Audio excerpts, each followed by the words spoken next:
mainly I'm a clinician. I'm a physician that works in the community, and I am able to bring my experience as a physician on a day-to-day basis into the classroom and help shape the students for their future, and bring in real life scenarios of things that I'm battling or dealing with, or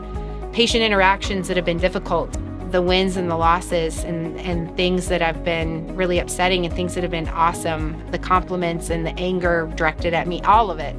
Every encompassed emotion. What I want to do is just encourage them, again, to look at medicine from a holistic perspective before they come into the program, after they're in the program, and after they leave, so that they will see it as what is really meant to be. I don't want to make them look like me, but I do have resources, life, wisdom that I hope I can pass on as they're learning to become wise and they're growing in understanding, so that I can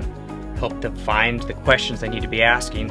and then begin to discover resources to finding answers to wrestle with who they want to become,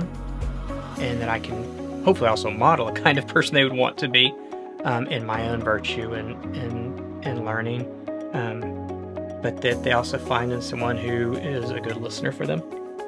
someone who cares about them,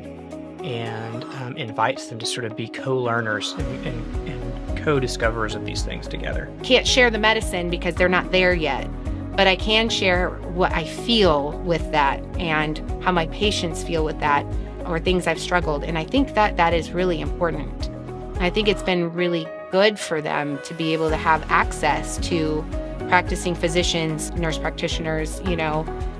chaplains, and people who are in it day to day. And it's been really awesome for me to get the questions back from them, to hear from them what they think of the interactions, what they think could happen differently or better, and then be able to incorporate that back into my practice. So it goes both ways, if that makes sense. I realize, because of my background of being on the mission field for 26 years, and now in private practice 8 years, 2 years before I went to the mission field, that I believe a calling is something that a person's made for, and I feel like God has made me for this. And so it makes me view it from a higher standard than just the academic.